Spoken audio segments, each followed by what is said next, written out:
Well, good evening, everyone. Welcome to Swinehart Field here in Utica, Michigan for tonight's contest between the home team, Utica Chieftains, hosting the visiting Grosse Pointe Norsemen. And Pat, this is Bob Boucher along with Pat Kaufman. And Pat, there was a little nip of fall in the air this morning, and we have a little bit of a breeze out of the north-northeast, which could be a factor tonight. But what are you looking at for this game? Well, first off, Bob, you can just feel this Friday night football here under the lights. What a great turnout we had. The band is playing. The student section's ready. We expect a great football game. Utica was on the road week one, took a tough loss to Bloomfield Hills High, and the Norsemen also were on the road, so they got 2 weeks in a row of playing on the road, but it's a first home game. Coach Marulli probably didn't have to say much to get his boys pumped up to play tonight. Well, the color and pageantry here of high school football, a lot of people have been waiting all summer for this. This is the first home game for the Chieftains, and they did take it on the chin last week. And Coach Marulli said that, he's trying to improve this week and fix a few things that didn't go quite right for him last week. And here we go with the opening kickoff. Oh, it's a little squibber, and they're just going to down it there at the 32-yard line where the Chieftains will take over. They're defending the east end of the field this evening. And now Coach Marulli said quarterback Zach Keene is going to start at the quarterback position, and they might open it up here tonight. Yeah, Keene's a junior. He played a little bit last year, came in, has some experience under his belt. He has some weapons, in particular number 2, Christian Gegovic. We're going to hear his name a lot tonight. A very explosive back. They'll put him next to Keene, but they'll also put him in the slot, try to get him the ball in a lot of different ways. Well, referee Brian Smith now is saying that we're ready to get started. This is Keene back in the shotgun. And he hands it off. It's going to be a run to start it off here for the Chieftains. He's up to about the 39, almost the 40-yard line.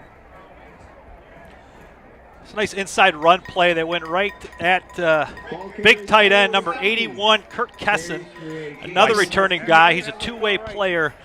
Kesson's got a great frame, that tight end, number 81. They like to run the football behind him, and he's got a heck of a motor and is in pretty good shape in that he gets to play both sides of the field. That was the senior in the backfield, Tyler Wysocki, on the carry. And Keene again from the shotgun. See what he does this time. He hands it off again, and there's no room up the middle. And this is what Coach Marulli was fearful of. He said this Norseman front defensive line is very big out there, Pat. Yeah, number 79, Erickson Glazard for the Norsemen with the stop there. That's a big boy. He's 6 foot 320. He's a two-way guy. They certainly are big on both sides of the ball up front. Well, that's why I was expecting them to maybe open it up early here, because looks like the Norsemen are going to be tough to run on up front. They have a big front line here on the defense. This is Keene again from the shotgun. One running back set back over to the left here. And it looks like he will throw. Swing past the Gegovic. Oh, and he overthrows him. He was open, but he overthrew him. And now the Chieftains will have to punt. It'll be 4th down and just about 9 yards to go. And that wind is out of the north-northeast, about 9 miles an hour now. It could turn out to be a factor here later on in the game.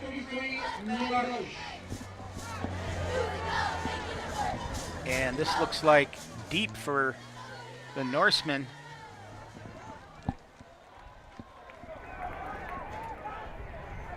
That's number 5, K-Ron Henderson. Henderson turns it up on the side, and he's up over the midfield stripe.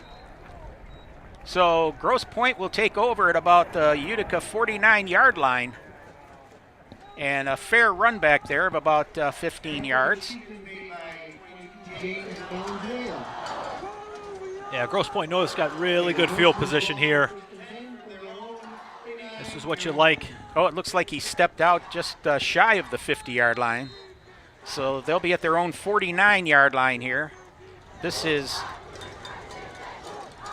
Brendan Kwiklinski, the quarterback, number 10. We got to keep our eye on him. He's going to throw right away. He's got a man open. Oh, he dropped it, and a late hit there, but I don't see it. Oh, a flag came way over from the other side. That flag looked like a wounded duck flying in there. But it was a late hit after the throw, so.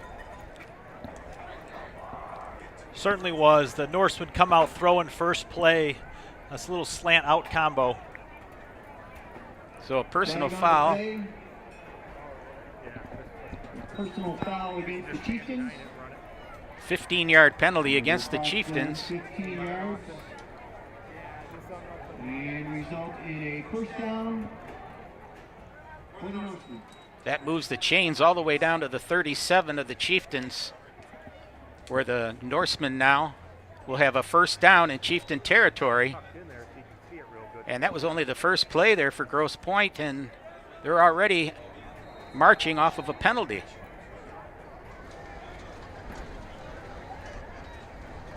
This is Kwicklinski again, handing it off, and there wasn't much room. The Chieftains snuffed that one out. He may have gotten a yard. And the Chieftains' defensive line is set up in a unique way. They have one defensive lineman down in a stance. The rest are in a two-point stance, and they love to bring pressure from a lot of different angles. So we'll see throughout today one, possibly two or three defensive linemen with their hand in the dirt. The rest will be standing up. So this is second down and 9 now for the Norsemen. Kwicklinski, it was a high snap. Oh, flags all over the place. Looks like a procedure call. Illegal procedure on the Norsemen. So a couple of penalties here to start off the opening drive for Grosse Pointe. And now they are back to the Chieftain 40-yard line. And we're going to keep an eye on the Chieftains showing blitz pre-snap. And they're going to bring it from different directions, as I mentioned, but that's exactly what happened. One of the offensive linemen jumped in anticipation for the blitz. So this is Brendan Kwicklinski from the shotgun. Another high snap, a quick throw out here, and that would be the tight end. And that looked like number 16, Joe Aralt. Nice play by Wysocki, number 7. Great pursuit to get the big fella down. Wysocki's another two-way player for the Chieftains, captain as well. So that gets him back to the original line of scrimmage now. It'll be third down and 10 for Grosse Pointe. And it looks like they're going to stay in the shotgun. They have two receivers wide out to the left. Kwicklinski looks that way. Oh, the Chieftains on a blitz. Oh, he's got some running room. Kwicklinski slides down to the Chieftain 23-yard line, and it'll be a first down for the Norsemen. Yeah, it looked like Wysocki shot the gap on a blitz. Tried to get a sack, and Kwicklinski did a nice job of avoiding that tackle and scooping up the first down. He kept his balance. Oh, look at how many stacked backfield they got again here. Didn't fool the Chieftains, though. They wrapped him up. He may have gotten a yard or two. And that was Henderson again. Yeah, we see a different look from the Norsemen. They did a wildcat formation there, direct snap to Henderson. Though we're going to find creative ways to get number 5 the football. Right. He's a senior, 5'11", 187 pounds.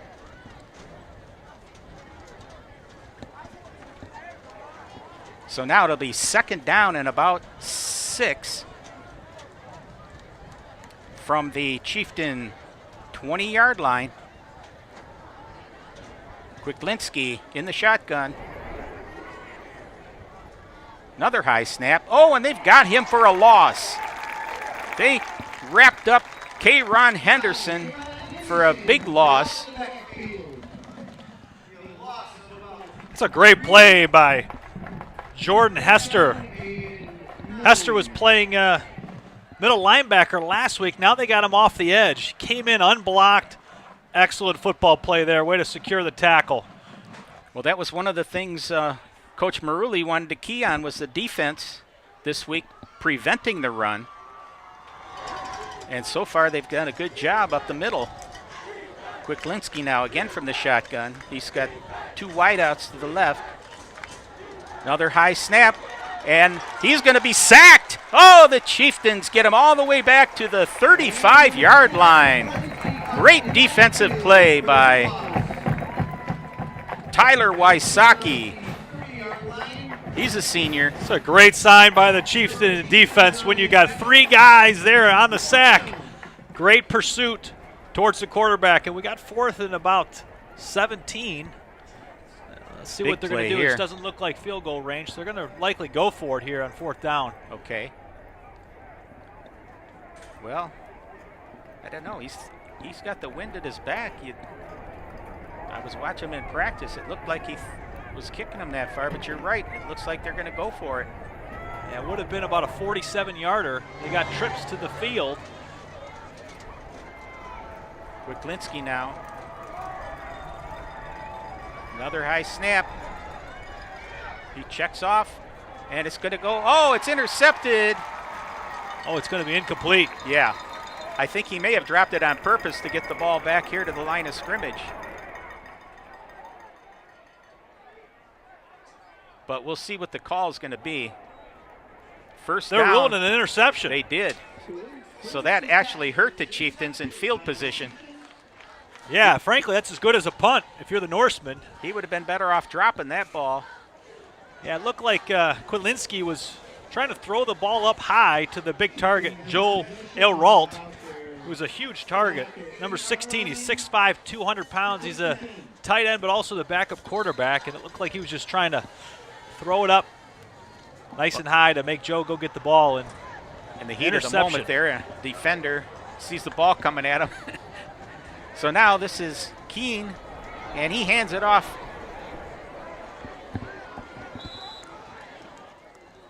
And he may have gotten a couple of yards. That was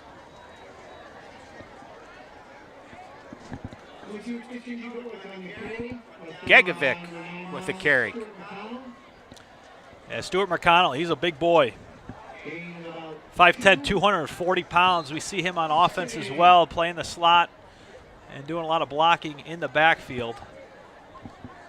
So King brings him up. He stays in the shotgun. He's got 3 receivers now to his right. Oh, and there's a procedure call. It looked like the Norsemen were caught off guard. And it could have been a good cadence on the call there. You know, it's still week 2, and this is the time of the year where you have a lot of those penalties. You have a lot of anxious football players out here who are excited. Right. And, we're seeing a little of jumpiness tonight. A lot of penalties so far here in the first quarter. Keene now from the shotgun, hands it off. And is this Wysocki? Looks like he got up over the 15. It's going to be close. They might have to measure this one. Yeah, I think they're calling. Oh, no, they're calling it a first down. And the Chieftains now able to move the ball from deep in their own territory. This has traditionally been Utica football, though. Hard-nosed team who loves to run the ball, allowing the big boys up front to do the work with good backs out in the backfield. And Keene can throw it, though, so don't be surprised if he mixes it up here, Maruli, with some pass plays. Man in motion. He gives it to him around the right end. I'm sorry, the left end, and he got a few yards. Couldn't tell who that was.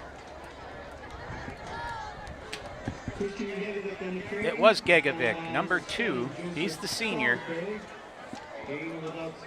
So they had 3 receivers that time out to the right, sent one in motion and handed it to him. And, you know, I can't see the clock. Can you see the clock very well there, Pat? We're closing in on 3 minutes. 3 minutes left in the first quarter. Okay. I think the sun's getting the best of me here. Oh, that's the same play almost, only it goes this time to Wysocki, and he's up over the 20 to about the 22-yard line. So it'll be 3rd down and about 3.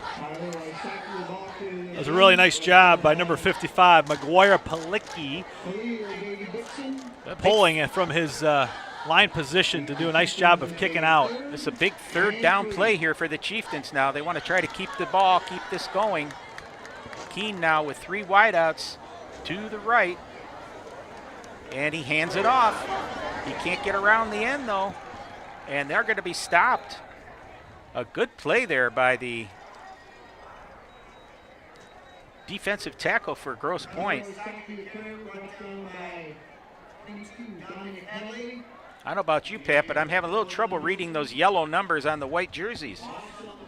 Yeah, it looked like number 7, the right defensive end, who was also there on the stop. He's going up against Kurt Kesson, number 7 for the Norsemen. Okay. That's Joseph Salisbury, 6'1", 230. Oh, it's a high kick, just about to midfield, and he calls for the, I thought he called for the fair catch, but he was hit as soon as he caught the ball.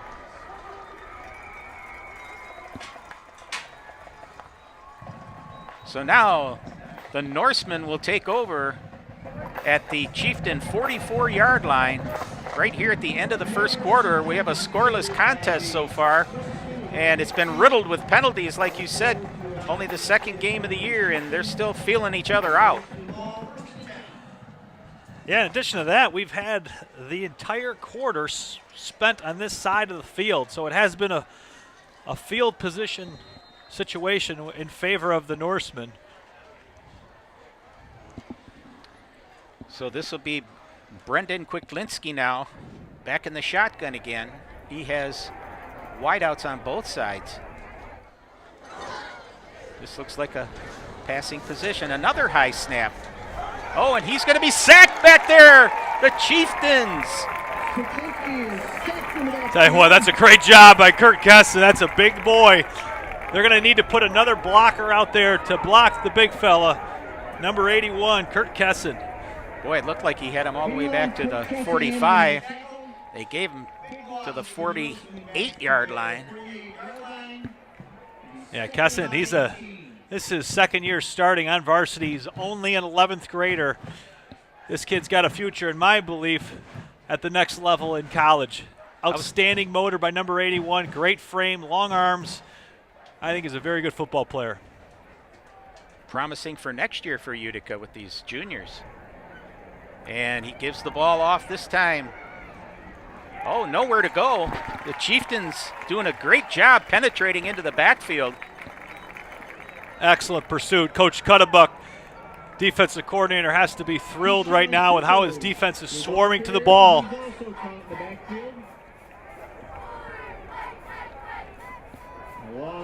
Coach Cuddebuck is a former Grand Valley State Laker.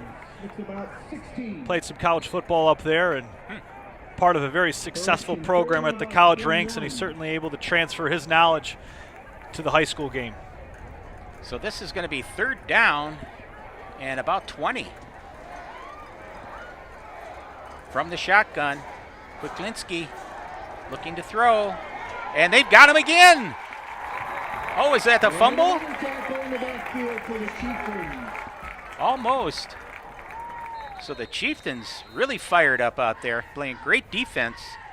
It looked like McGuire Palicki, defensive tackle, on the sack. Well, the Utica defense moved the ball farther down the field than the offense did. Tell you what, Bob, that was a quick first quarter. It sure was. 14 minutes. I can't really actual see time. I see it now a little better than I did before, maybe when the sun goes down. Yeah. 15 years and Esplendito Mexican Restaurants is still known for its great tasting quality food. Their secret? Combining the classic taste of Jimmy's Pizza and the well-loved menu from the original Pancho's restaurant. There's daily food and drink specials and weekday happy hours. Also, stop in for Taco Tuesday or on Sunday when kids eat free.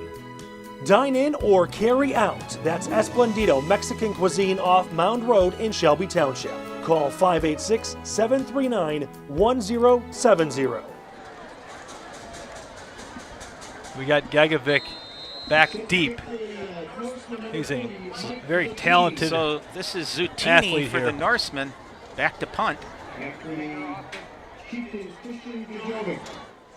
Well, another high snap, but he gets it away. End over end, out of bounds at about the Chieftain 30-yard line here to start the second quarter.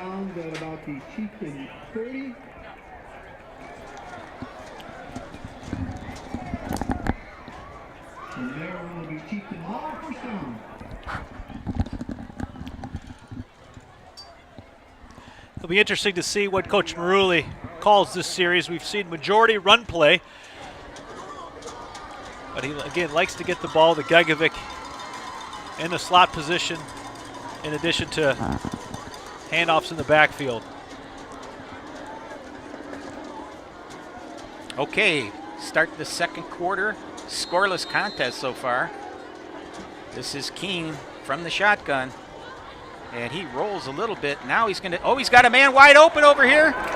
Oh no! He juggled it, and he was looking at where he was going to make his cut and run with it before he caught the ball. It's a really nice design play there.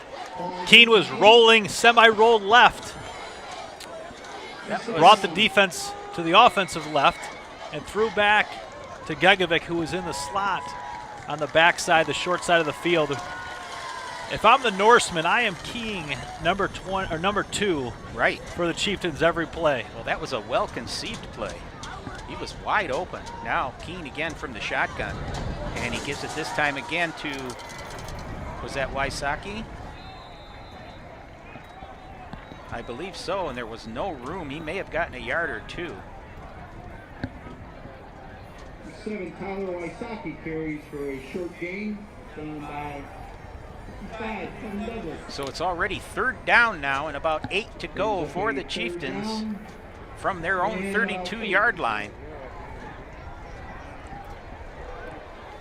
It's a really good matchup here on the short side of the field. Number 7, Salisbury versus Kesson. Let's keep an eye on them. This is Keene. Oh, he fakes the handoff. Now he's going deep. And it's a battle out. Oh, he's got it. And this is Wysocki in for the touchdown. Oh, that's number 5, not 7. DeMarco Davis by fault. It's a great catch by Davis. Keene put the ball up nice and high, and Davis high pointed the football. Not only came down with a great catch, but finished. We certainly could see the speed by Davis as he separated from the defender after the catch. Yes. They were battling for position for that ball, and he came away with it.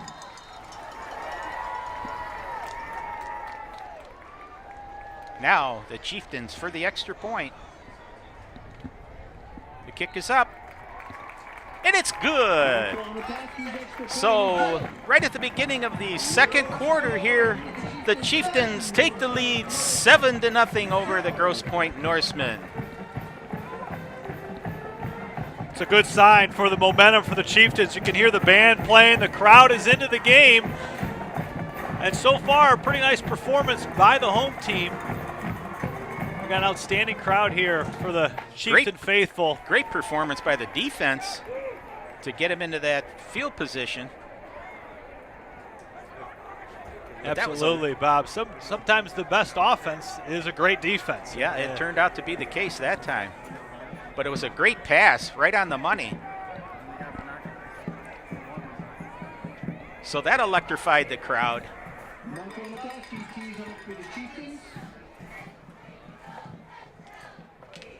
Now let's see. The Norsemen haven't come out of the huddle yet. Here they come. I think they were stunned a little bit by that play.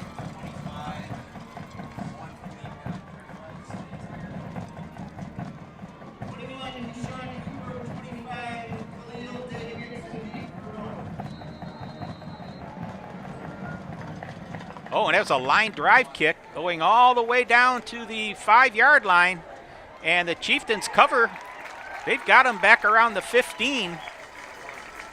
So the Grosse Pointe Norsemen, Grosse Pointe Norsemen are going to take over now at their own 15-yard line.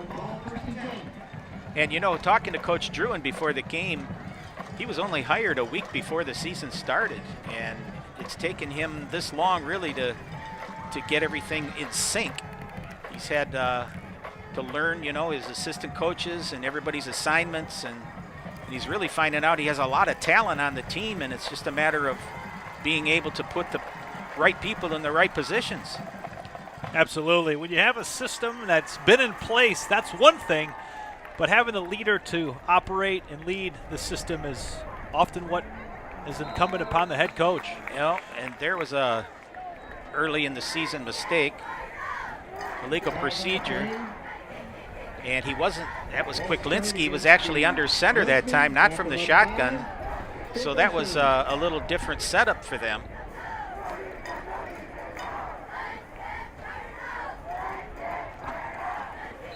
So it'll be 1st and 15 now.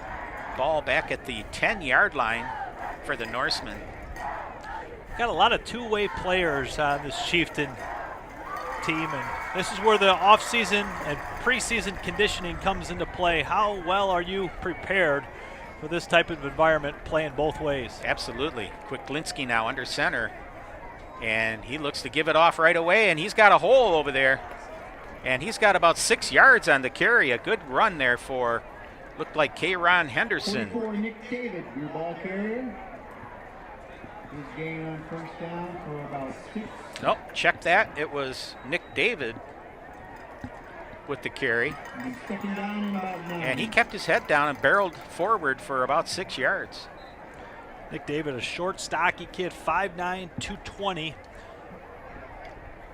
Plays their fullback there, but it's nice to see the big fellow get the ball. So Quicklinski again under center. That quick handoff again to the first back through, but the Chieftains wrap him up. He's going nowhere. And good play by that interior defensive line for the Chieftains. So it'll still be 3rd down and long. Another big 3rd down play deep in Norseman territory. This is an inspired Chieftain defense playing right now, and 3rd and long, you can expect a pass here, and we can expect a blitz coming from the Chieftain defense. This is Quicklinski again under center from the I. He has one wide out here to the left, and he is going to throw, but he goes to the right, and it's complete but short of the 1st down. The Chieftains covered it well. Yeah, I think if the Norsemen could get that one back, they would have had 16 run a little deeper route. He ran a curl route short of the sticks. Usually when you run a curl route on a 3rd medium or 3rd and 8 or 9, you want the receiver to get past the 1st down marker and come back to the football. So if he does get tackled on the reception, he at least has the 1st down. He caught the ball about 2-3 yards short of the sticks. Looked like Quicklinski was a little quick to get rid of it. So now the Norseman with the punt. He gets it away. It's a line drive, hits about midfield, and the Norseman will cover it. It rolls down inside the 35 to the 30-yard line, where the Chieftains will take over. That's a smart punt, keeping the ball away from Gegovic. Low line drive punt, allowing the ball to roll a little bit. Again, keeping it out of the hands of the dangerous return man in Gegovic.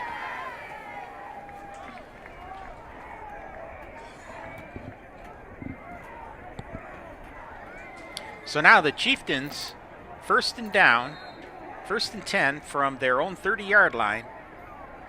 Keene now from the shotgun. Uh-oh, there's another procedure call.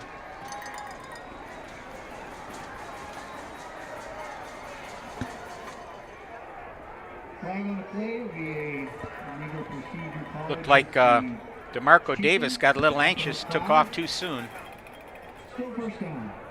So it'll be 1st and 15 back to the, we'll call it the 26-yard line. A lot of penalties so far in this game, Pat. We have 3 receivers out here to the right side for Keene. He tries to draw him offside, but he hands it off this time. Wysocki, it looked like. And that was only a run of about 2 or 3 yards. He couldn't get around that end. Yeah, it looks like the Chieftains are trying to work the numbers game. They put 3 receivers to the far side of the field to try to get some of the Norsemen linebackers out of the box. But they stayed home, and they had a nice stop there on Gegovic running the football to the short side of the field. So here it is, 2nd down and about 12 for the Chieftains. Keene from the shotgun, 3 receivers again to the right. He fakes the handoff, throws down midfield. Oh, a little overthrown there, and I don't think the receiver saw it coming. That was Wysocki, the intended receiver.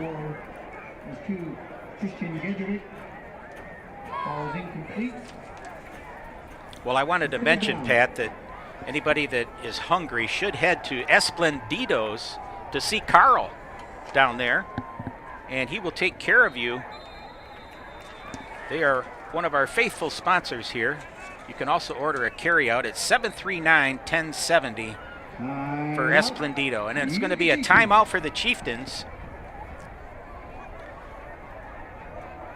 So I know Esplendido has always been real good to us, providing us with some snacks here during the games, and they've been a sponsor here for ShelbyTV for many years. And their new location, I know I used to go to the old location, and now they have a lot bigger facility. And Carl says, yeah, come on down. Tell him you heard about it on the game, and he'll take good care of you. Absolutely. I mean, you combine pizza with Mexican food. Carl does an outstanding job, as you said, and the food is terrific. Just a great place to go on a nice Friday night like tonight, or as we prepare for the college football season, starting up with Michigan State playing tomorrow, and then Michigan at Notre Dame on Saturday. Wow, so this is the start of a real exciting weekend right here at Swinehart Field. You bet. You can almost feel the football in the air, and you can obviously enjoy all the elements with the band, the cheer team, and a great product here on the field. Looks like we're ready to go again. 3rd and 12 for the Chieftains. Keene from the shotgun. He's back to throw. He's going over here to the right side. He's got a man open. He's caught a ball.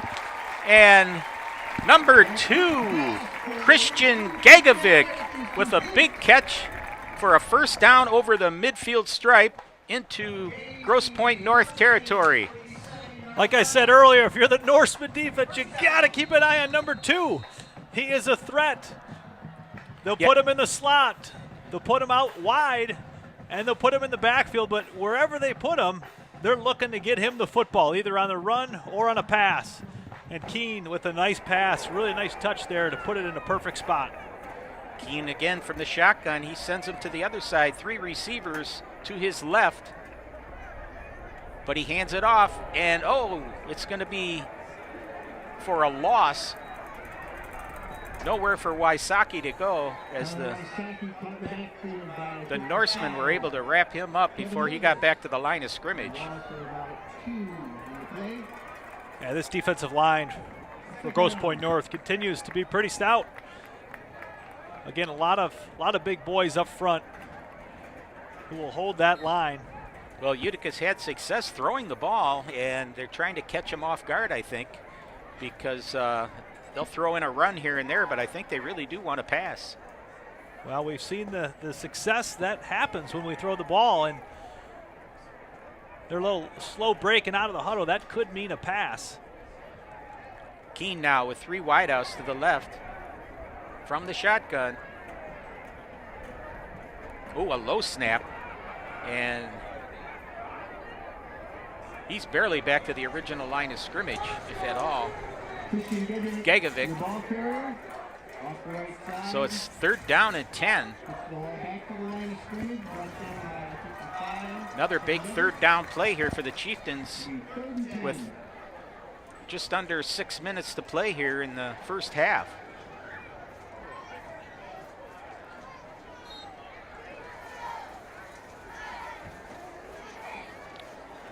They break the huddle. Keene brings them up, sends the 3 wideouts again to the left. From the shotgun. Grosse Pointe North is staying in man-to-man here. And they're showing blitz. They're going to run the Kirk Kesson over the middle. Uh-oh. That's a good defensive play by Kesson there to Very good. prevent the interception. That was a little bit underthrown. I think if he had thrown it a little farther. Yeah, no, Kesson had a step on him. That was that play where Keene semi-rolled to his left. We saw that play earlier where he threw it to Gegovic, but Kesson was wide open over the middle, had a step, and just a little underthrown, but nice job of Kesson to prevent the interception. So the Chieftains now will have to punt. It's 4th down and 10 from the Grosse Pointe North 47-yard line. And a high kick. And he's going to, oh, he fumbled it. And it looks like the Chieftains may have covered the ball. Oh, no, he came out with it. I think they're saying the ball was down. Ball was fumbled by the Norsemen. So we're going to wait for them to sort this out. We look at the Grosse Pointe North. They got 12 guys on the field. Oh, and now they It's a late throw the flag. flag. There it was. You were right, Pat. I didn't count the players, but they had 12 men on the field. One of them was trying to get off the field quickly without the ref spotting him, but I thought it was the one with the ball. Well, we'll see what they decide to do.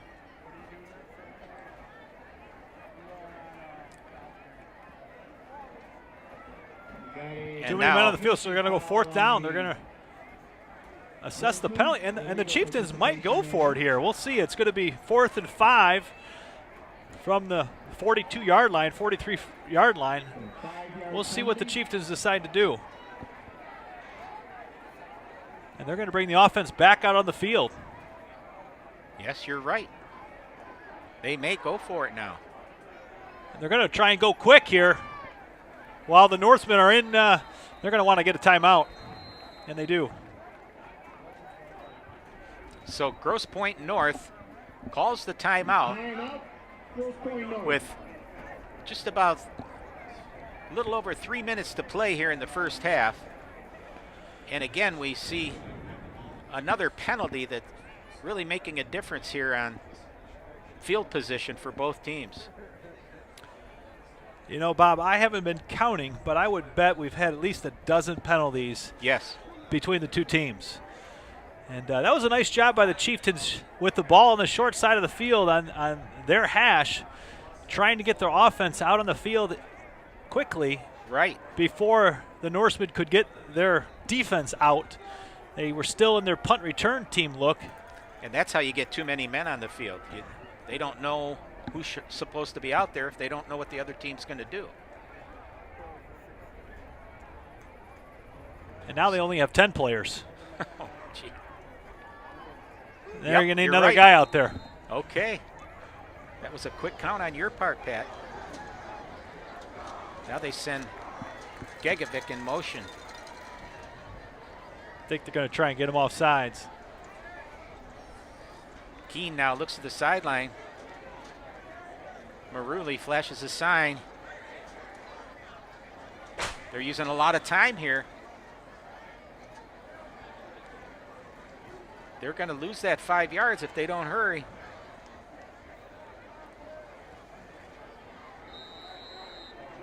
Yes. I think it's too much time. I think they're going to take a delay game. Yes. You think they did that on purpose? I do. I think they were trying to get the other team to jump off side. I think they were trying to get Grosse Pointe North to jump off sides. Okay. Well, deja vu all over again. That's right. All right, let's see what happens on this punt. Did you count how many players they have? Oh, the other guy's just running off the field now. Now another timeout for Grosse Pointe. So Both teams kind of showing a few jitters here in the second game. A lot of sophomoric mistakes. But it looks like the Chieftains, like you said, were very fired up on defense in this first half. Yeah, I think if I'm Coach Struan, when I get my boys in at halftime, we're going to be speaking specific to being prepared, knowing where you need to be, because the penalties are certainly hurting Grosse Pointe North. So you'd like to be in the locker room to hear what the conversation is going Absolutely. to be at halftime. If I was a bet man, I would bet that Coach Struan will talk about that, talk about being disciplined and also relaxing. I think Sure. part of what's happening is, you get tense a little bit and you get excited, but you still want to play your game. Yeah, the Norsemen do look a little disorganized here on the defensive side. So now the Chieftains ready to punt. That's a good snap. He gets this one away. And it's going to hit about the 25-yard line, take a Chieftain bounce inside the 20, down to the 27-yard line where the Norsemen will take over. With just about 4:58 left here in the first half. That was a nice punt by number 33, Matty Birch. Got that ball inside the 20-yard line. That's a excellent job by the punter there. Yes. So now let's see if the Norsemen open it up here at the end of the first half, because they trail 7-0 on a great pass play by the Chieftains to Davis, DeMarco Davis, who caught the pass from Keene to score the touchdown to open the second quarter. Now, this is Kwiklinski from the shotgun. He sends a man in motion, hands it off. There's a flag. He spins, and he may have gotten 2 or 3 yards on the run, but we'll see what they're going to call. It looked like maybe a hold. 21 to Sean Cooper, the ball carrier. Aimed about Illegal procedure on Grosse Pointe North. Call against the Norsemen. So a 5-yard penalty marches them all the way back to their own, About the 12-yard line. I'd say about the 12. First down. Head referee Brian Smith is staying busy tonight. He's definitely earning his paycheck. That's for sure. Yep, there's a lot for him to see out there tonight. The sun now is getting low in the sky. It's not really a factor. A lot of cloud cover. Kwiklinski now with 2 backs, 2 wideouts, 1 on each side. Looks like a pass formation. It is. He throws deep over here. Oh, he caught it. That's a good great catch there by number, looks like number 12, or was that 13? Dynell Washington. Out to about the 46. Yeah, Shane Lutz with the coverage there. Had pretty good position, but Yeah, the ball that was a little bit above his reach. It looked interceptable. Now we're just under 4 minutes here until the half. Grosse Pointe North trying to march down the field to tie this one up. They trail by 7. They're at their own 46-yard line. Kwiklinski now from the shotgun. He sends the man in motion. Well, it looked like the right tackle fumble, moved. and he just covers the ball. Yep, they're going to call it. The right tackle moved for the Norsemen. Another penalty. Boy, Flag on the play. they're just shooting themselves in the foot here. Against the Norsemen. Back to the 41. And back to about the 41-yard line. So it'll be 1st and 15 from the 41 at 3.5 minutes left in the first half.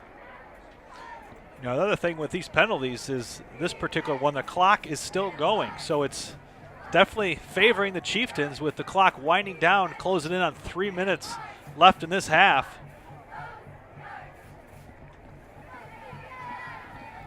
Okay, so Kwiklinski brings him up again. He sends wide out to the right and the left. The man doesn't go in motion this time. Uh-oh, he's being rushed back. He's going to be sacked back at the 30-yard line. A great play. It's a great job by Kessin with the sack there. It looked like number 13, Olefsky, was also in on the mix. He was the first one in. Looked like to get Kwilinski to have to evade that rush and move to his left, where Kessin was still working towards the quarterback. And that's what you teach your defensive linemen, to pursue the quarterback and don't stop, because you never know when he will get in your path. And that's just a great job of having a great motor by Kurt Kessin, number 81. He's been very active tonight. Sure has, leading the defense. And now the Norsemen all the way back to their own 30-yard line. And if you look at where the chains are, they've got to get all the way down to the Chieftain 44-yard line for a first down. And we're just at 2:11 left here. So the Norsemen take their third and final timeout here with just over 2 minutes left in the first half, and they trail by 7. Yeah, the Chieftains would really like to get the ball back before half and hopefully get another opportunity to score and at least put 3 points on the board to go up 10-0. This is a pretty good situation for the Chieftains to be in, 2nd and 26. They're definitely going to encourage their defensive backs to stay deep. Stay wider than the widest, deeper than the deepest. Don't let any pass get behind you. Well, it's also time for them to think about a draw play, too, if they've got them all back there. We'll see what they decide to do. Looks like there's still conversations with 74 and the quarterback. So Kwilinski now, from the shotgun, he has a wideout to the right. And he's looking deep. Oh, he sends him deep, but he throws to the short man. And he only got about 6 or 7 yards on the play. Looks like Wysocki coming up on the play along with Gegovic. So 2 minutes, 1 minute and 59 seconds on the clock.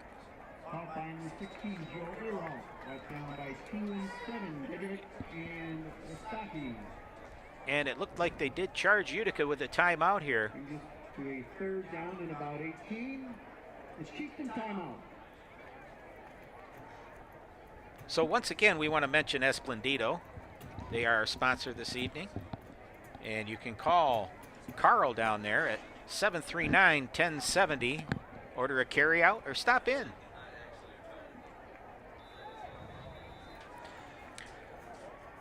Well, we can see at the northeast end of the field, the Chieftain band is ready to go for their halftime performance.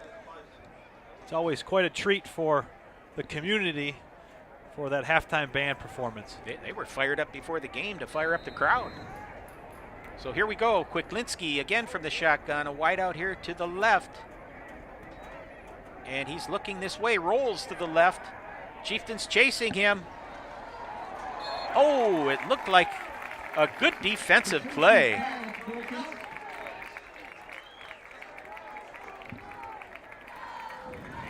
Broken up by Tamati. It was Turner Tamati with a great defensive effort to break up that pass play. It's a very excited Chieftain defense that continues to make plays, both versus the run game and the pass. Coach Cutterback has got to be happy with his defensive unit thus far. 4th down and 18 now. Grosse Pointe North will have to punt.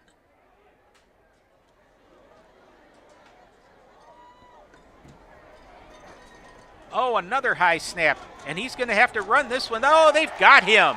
What a play. At the 31-yard line, the Chieftains will have great field position here to end the first half. Well, here we go. It almost looked like he was trying to fake it, the punter there. And I don't know if he just wasn't sure of himself on the snap. Well, you know, they've had a lot of high snaps. It didn't put him in a real good position. I think he was forced to run. And we're looking right now, the Chieftains have 1 timeout remaining, so they're going to have to be smart with the clock and their play selection. They're in a pass formation. 2 to the left, 1 to the right. Keene now from the shotgun. And he hands it off to Wysocki. He only got about a yard on that play. He tried to roll around to the left side. Looks like they're going to go hurry up offense here. Their 2-minute drill.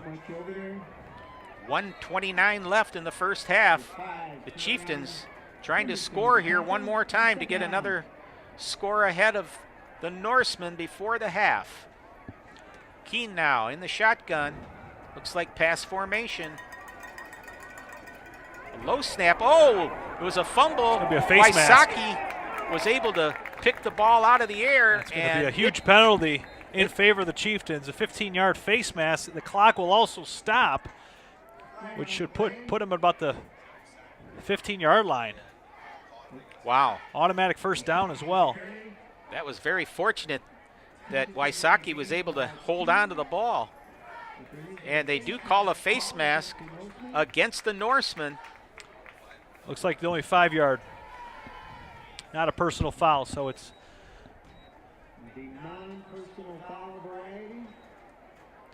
It was kind of an incidental. Yep, the good thing, though, also for the Chieftains is it's a replay of the down, so we're looking at 2nd and 2. Okay, 1:07 left here in the first half. Chieftains leading 7-0. Keene brings them up again in pass formation. 2 wideouts to the right. He gives it to Wysocki. He barrels forward. It looks like he's got enough for the first down. He's inside the 15 to the 13-yard line. There's excellent blocking on the perimeter to free up Wysocki, and they're going to continue with their hurry up. We got first down at the 19. Excellent job by Gegovic and Kessin blocking on the perimeter. 50 seconds left on the clock. Wysocki again cuts back. Oh, I see a flag coming in. With 47.9 seconds left here in the first half, another penalty, Pat. Looks like it could be a hold based on where the flag was thrown. It is. Against the Chieftains. A holding call against the Chieftains. And that doesn't help their cause here at the moment, trying to get on the scoreboard with 47 seconds left here. Well, what we do know, Bob, is DeMarco Davis is a good-sized target, and he can go up and get the football. So when they're ready, they can dial up a fade pass to DeMarco. And this might be it right here. Nope. He's going to the corner. And it looks like he's got it. That's Gegovic on the corner route. Great catch and throw there. Excellent job. They had Davis on the outside running a curl route. So with and Gegovic on a corner route. Nice job, nice completion. 32 seconds left here in the half. The Chieftains score again. Now they're going to try for the extra point. 13-0. Low snap. The kick's up. Make that 14 for the Chieftains and 0 for the Norsemen. It's a nice first half by the junior quarterback, Zach Keene. 2 touchdown passes, having some pretty nice accuracy on his throws, in addition to having some terrific composure in the pocket.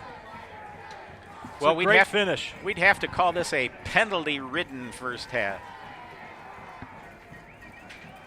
You're certainly right, Bob. That first quarter was about 15 minutes, and the second quarter we're closing in at about 35 minutes of football. And we can tell it's starting to get a little darker out here. Sure is. The lights are on. And the Norsemen, now they're thinking about they would like to get good field position on a run back here. We'll see if they squib it. They might not want to give them a chance to run it back. Yeah, I think you're right, Bob. There's no reason to get it in the hands of KJ Williams at this point.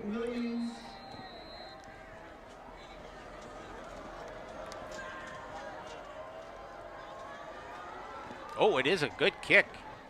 He sends him deep. He takes it back to the 3-yard line. He's right up the middle. Oh, and a horse collar there.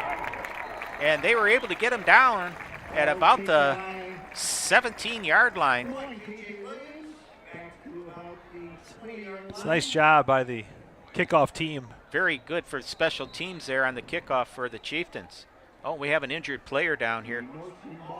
That's the kicker with the gold shoes. Number 20. Austin. Oh, you know, I think it's Jordan Hester. Hester linebacker. was down, yes. He's still down.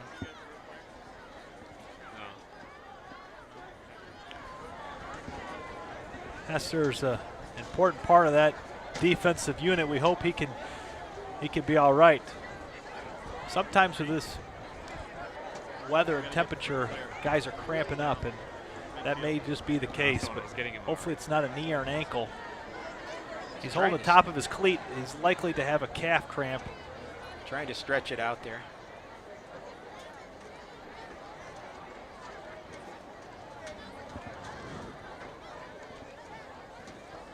Well, they were able to stop him anyway on that run back, so they didn't get good field position to end the first half. Chieftains now up by 2 touchdowns, 14-0, and actually, after all the penalties, I guess they'll take it. Yeah, certainly. Coach Maruli's got to be happy heading into half if it stays true with a 14-0 lead with how his kids have been playing. And he's likely going to encourage them to clean up some of their mistakes, but continue to do what they do best, and that's running the football, hitting the occasional deep pass, and playing physical, aggressive defensive football.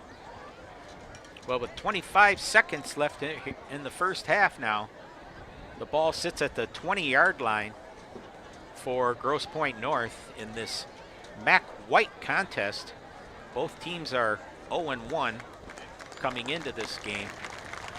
Grosse Pointe North coming out on the short end in the first week to Michigan Collegiate out of Warren. And Utica also falling in the first week.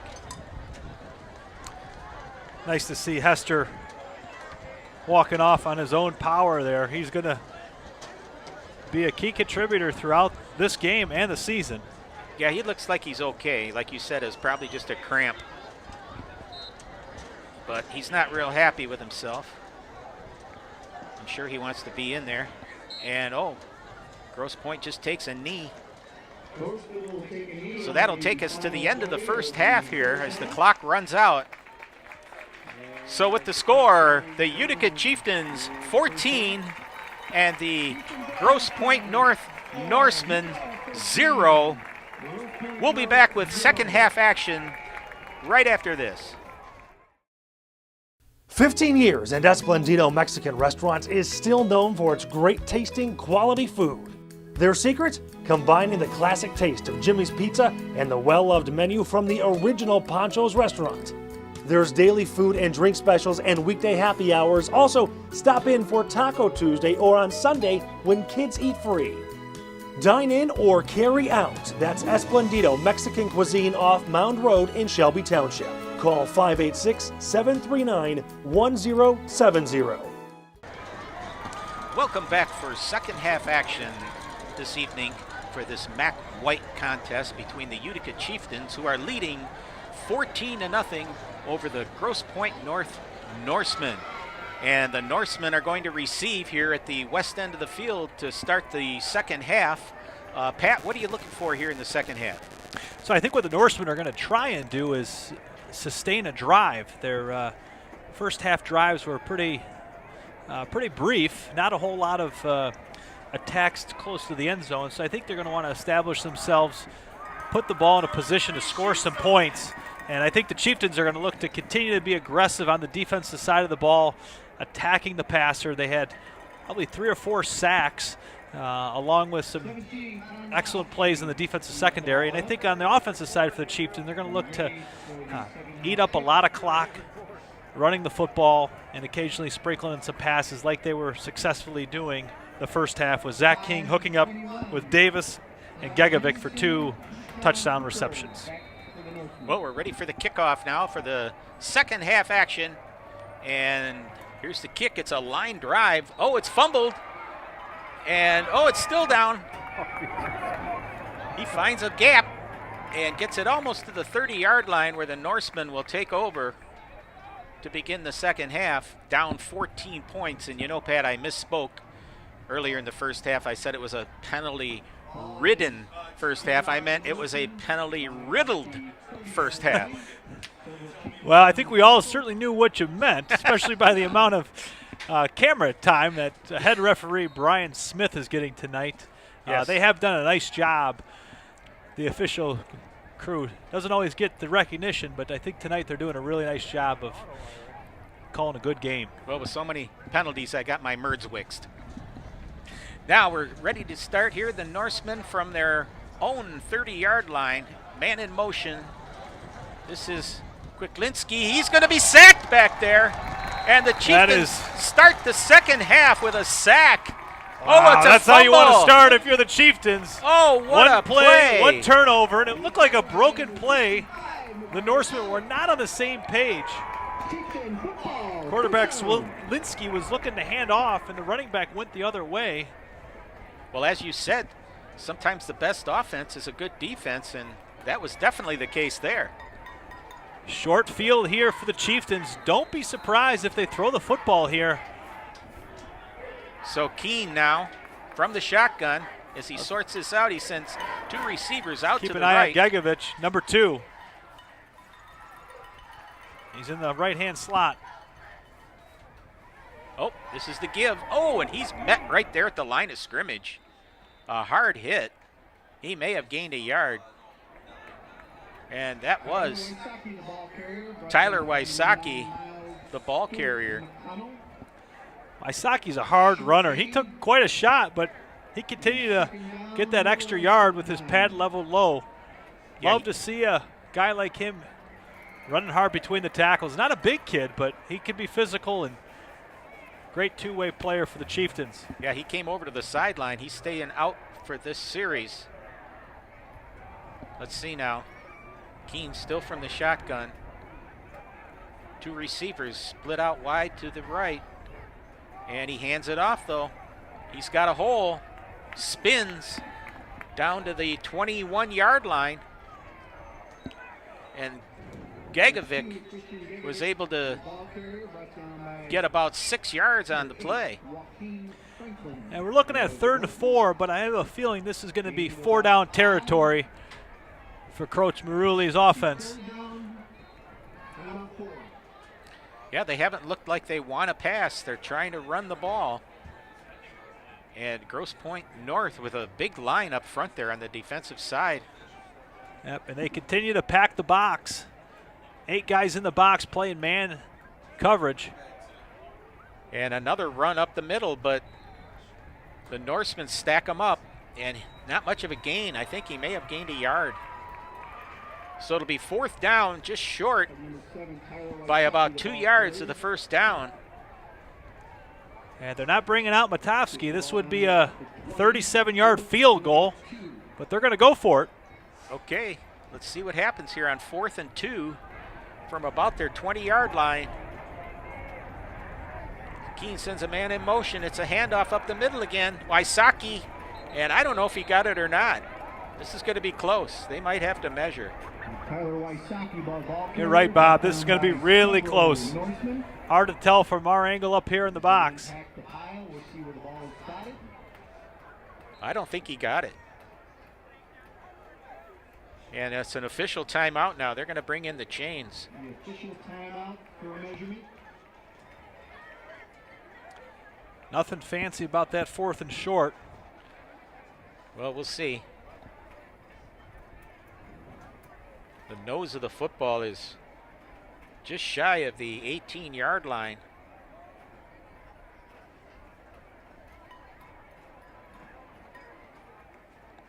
Oh, looks like they got it.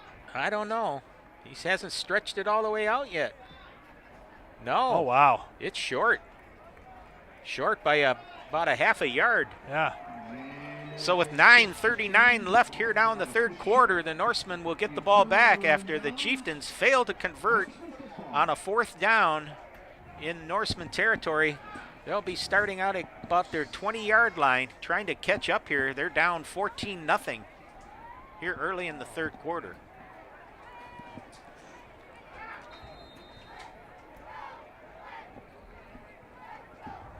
Chieftains are going to continue to play their attack-style defense with 1 or 2 defensive linemen with their hand in the dirt.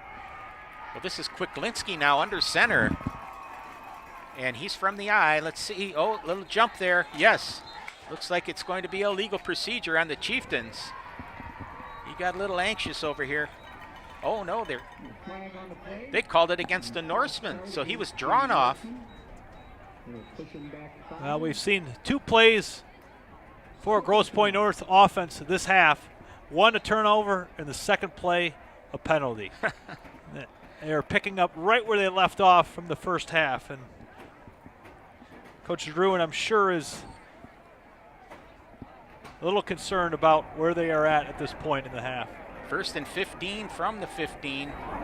Kwicklinski under center gives it to, wow, he's keeps his balance, gets up over the 20-yard line, up to almost the 25. So a very good run.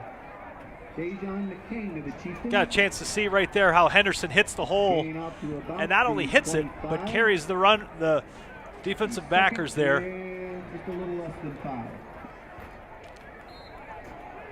I think North's going to want to continue to give the rock to Henderson to see what he can do to hopefully break a long one. 2nd and 4 now for Grosse Pointe North from the 25-yard line. Kwicklinski under center from the eye, gives it to the second back. That's a great fill by Kurt Kessen. Coming over from his defensive line position, he scraped across the offensive front. Big physical kid with a nice tackle. Forces a 3rd and short. So a big 3rd down here now for the Norsemen. They're trying to get something going. So far they have not been successful. They've been their own worst enemy with penalties here, Pat. They sure have, and this is going to be a tough call for the Norsemen. Do they run the ball, or do they look to throw the ball? They like their big target. The Utica D has really posed some problems for them. They haven't been able to get anything going. Now Kwicklinski under center.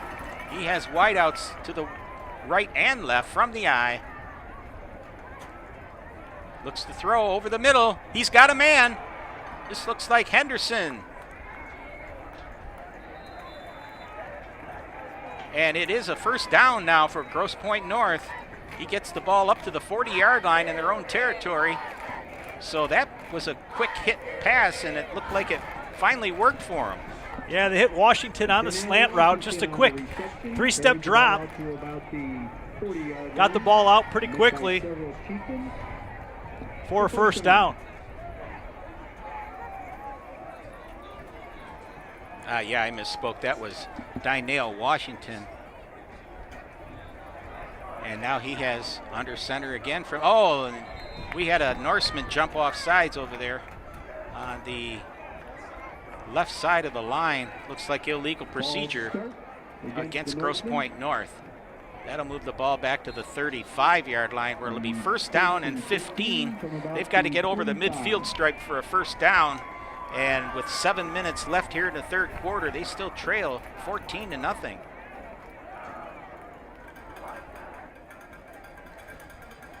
A lot of clock is coming off this drive. Kwicklinski brings him up. He will go from the eye again. 2 wideouts to the left. Under center. He looks for that quick pass again. He's got a man up to the 45-yard line. So that plays work for them from both sides. Yeah, there's a big target. Joe Eralt, the 6'5", 200-pound tight end. It's a nice job by DeMarco Davis coming up from his safety position to make the tackle. 2nd down now And just about 4 from the 46-yard line in their own territory. Kwiklinski under center. 2 wideouts to the left from the eye. And he gives to the second back through. And he stopped short. He's not going to have that first down. He got it up to about the 48 or 9-yard line. Let's see where they mark it. 49-yard line. It'll be 3rd down and 1. Big 3rd down now for the Chieftain defense. They'd like to hold him here. They don't want to let him get back in the game with 5.5 minutes here left in the 3rd quarter. Yeah, this is similar down and distance to what we had earlier in the drive, where it was a quick slant to number 13. Here's Kwiklinski from the eye under center, wideouts to both sides. He gives it the first back through, gives him a little shove, and he may have that first down. And yes, he's over midfield into Chieftain territory to the 48-yard line. And that'll be a first down for the Norsemen, so they put a drive together here so far, Pat. They sure have, and I was kind of looking at that formation. It looked like they didn't have enough men on the line of scrimmage, but they didn't call it. It looked like they had both receivers in the backfield along with the 2 running backs. Well, Kwiklinski was predominantly from the shotgun in the first quarter or first half, and now he's under center again here, and they seem to have more luck going with this formation. Man in motion. Kwiklinski with the pitch. Oh, he's got a hole around. Oh, a good defensive play. Oh, now he spins away, and the Chieftains corral him back here at the 45-yard line. He did have a little running room there for a minute. That's a good job by the Chieftain defense. 11 Hats get to the football, pursuing. That's the first time we've seen that toss play where they bring number 44, the big fella, Nick David, the fullback, in motion. And yeah, we haven't seen many pitch plays, but that was one that looked like it was going to work there for a second. If the Chieftains recovered, it's now going to be 2nd down and about 7 from the Chieftain 45. Kwiklinski from the eye under center, 2 wideouts to the left. Oh, and what do we have here?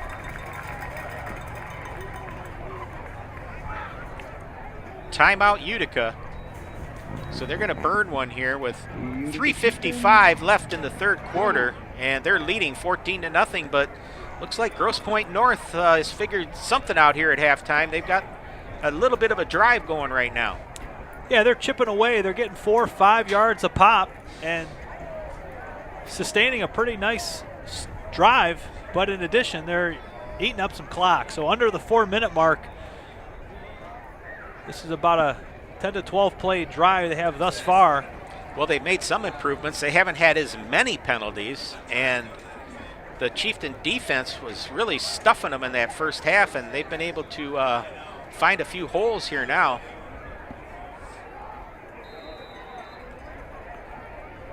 So we're ready to resume. The Norsemen come up to the line. This will be Kwiklinski again under center from the eye, 2 wideouts to the left.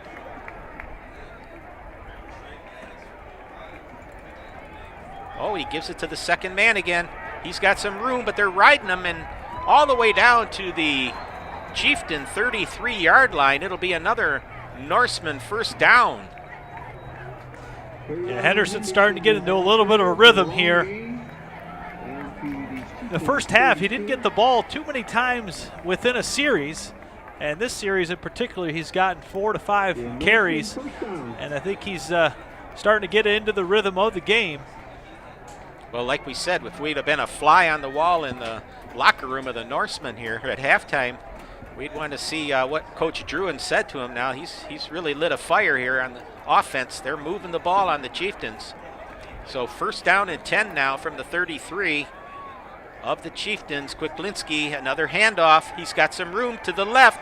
Uh-oh, he's heading to the corner. Here's a penalty flag. Spins away. Oh, we got some extracurricular on the field, too. Uh-oh. Number 55. Well, we're going to have to wait till they sort this one out. A couple things going on here.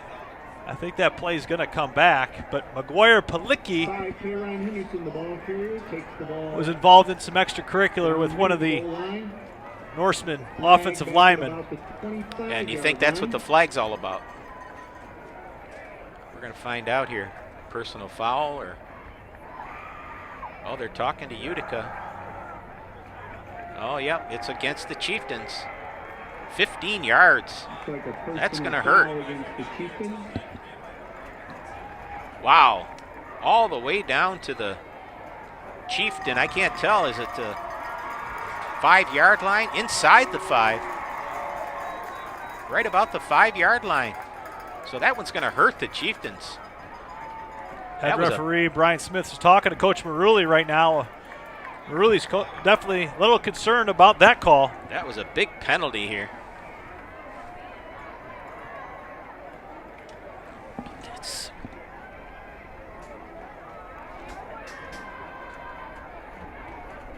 3 minutes and 3 seconds left in the third quarter. The Norsemen are threatening. Yellow flag on the field, retrieved by a Norseman. Try to speed the game up a little. Yeah, that was Henderson who picked up the yellow flag. Keep it for a souvenir.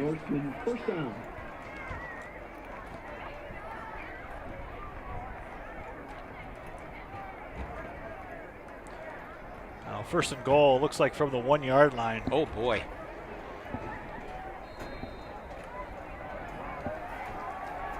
Well, he had a lot of open field there. It looked like he might go in. Now Kwicklinski under center from the eye.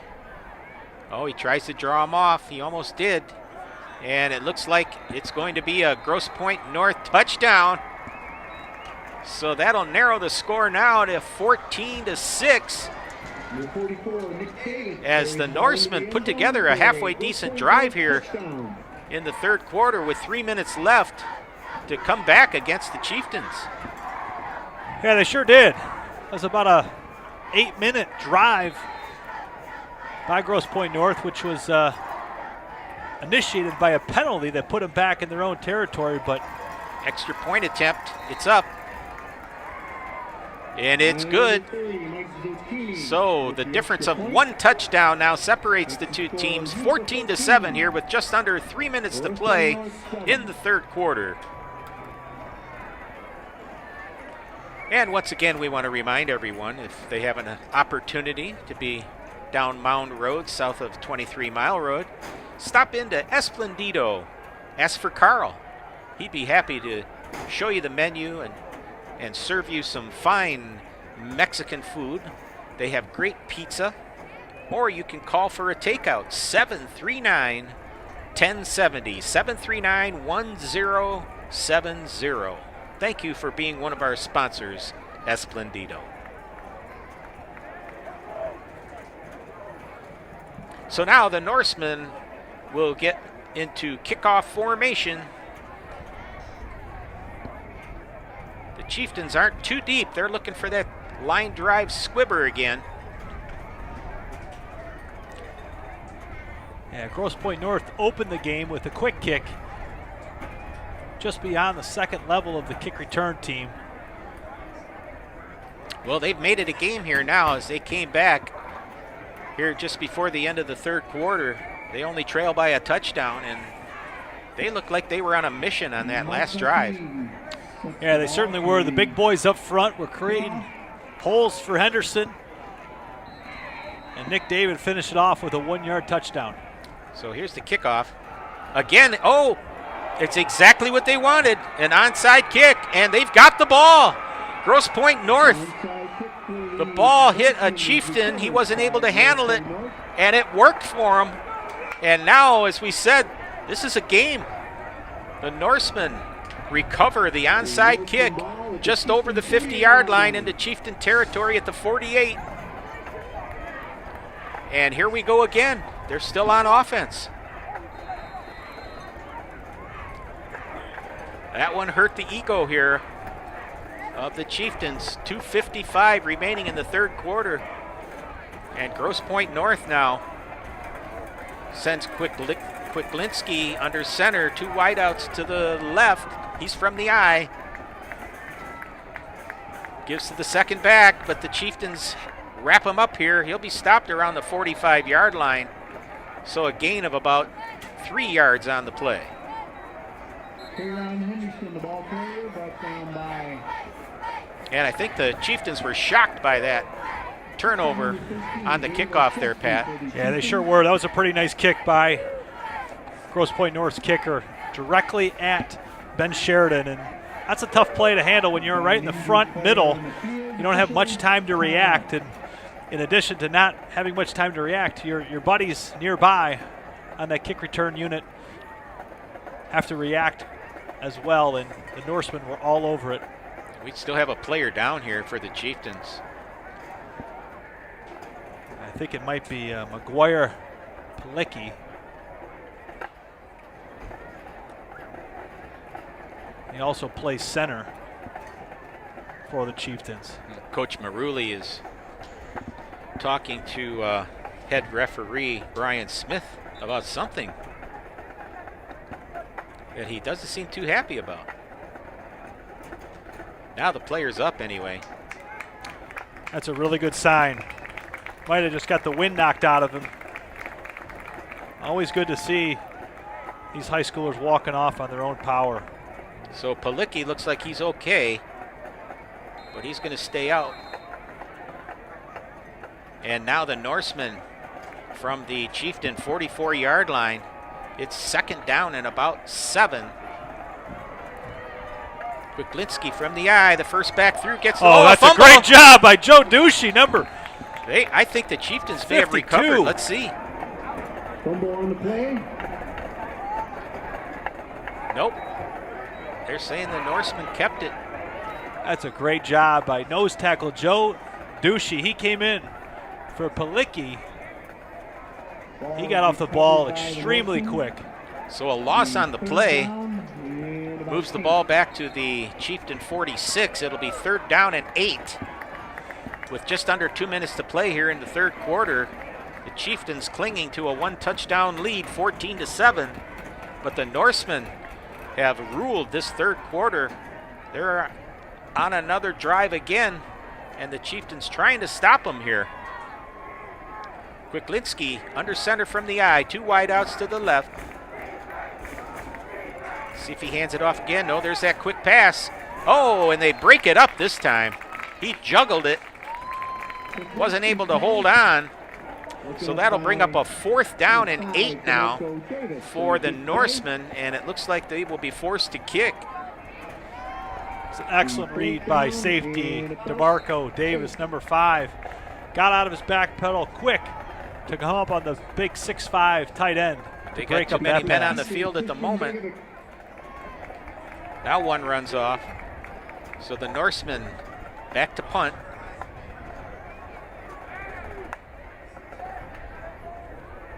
Good snap. He gets it away. It's a low kick about the 20-yard line of the Chieftains. Goes out of bounds. And they will take over at their own 22-yard line. They're leading the Norsemen 14-7, but Utica really has not had a chance to do anything here in this third quarter on offense. Yeah, that was a really good job by the Chieftain defense to get the ball back to the offense after that onside kick recovered by the Norsemen. And that's what you want to do as a defense when you have that sudden change turnover. Yeah, they were able to hold them. Get that team out, 3 and out. So Keene now from the shotgun, 2 wideouts to the right. Oh, a high snap, but he hands it off. He gets a little break to the corner here. He's got a little running room over the 30 up to the 35.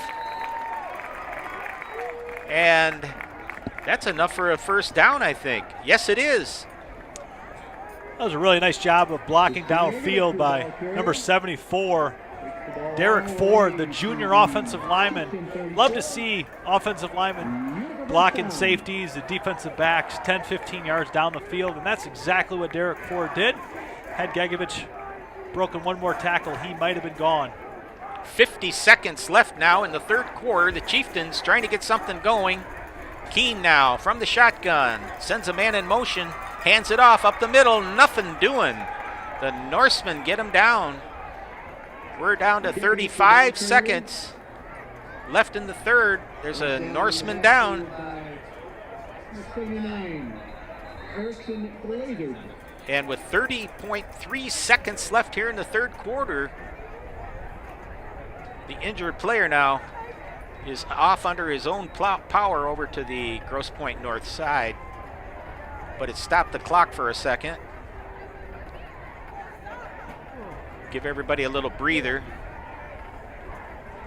Chieftains now trying to get something going here in the last 30 seconds of the third quarter. Wysocki comes in with a play from the sideline.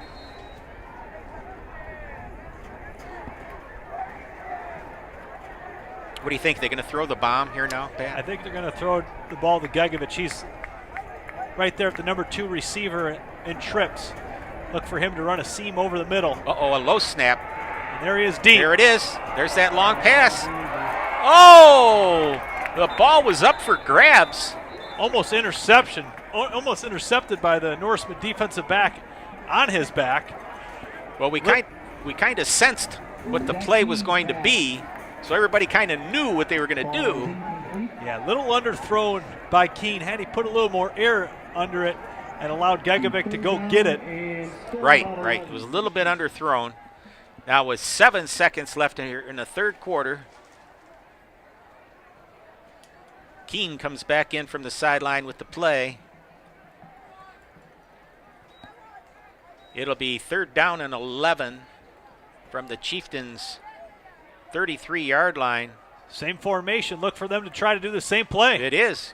Keene looks deep. He says, I'm It's a throwing it corner farther route. this time. Oh, a little bit overthrown, but we have a flag on the play.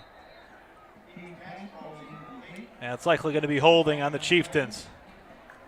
So with 2 seconds remaining here in the third quarter, another penalty, which has really been the story of this game. There have been so many penalties that have really turned the tide here. There sure has, and that one's actually going to be declined to put a 4th down in play so the ball can go right back to Grosse Pointe North. So the Chieftains will have to punt here with 2 seconds left in the third quarter. See what happens. It's a good snap. He gets it away. It's a high kick, but very short. Lands at the 45. He takes the ball. Oh, he's going to try to run it. And I don't know who this is, but he's got a hole over there. He could go. It's coming down to the punter. There's only one man left to beat, and he did it. As time runs out here in the third quarter, Grosse Pointe North, with a punt return, has come back within 1 point before the point after attempt. And Pat, I think that's what everybody was afraid of. Yeah, the Grosse Pointe North created a wall on the far side of the field. It came down to Kesson and the punter. And unfortunately for the Chieftains, that's a big touchdown. Well, that just took the wind out of the sails here.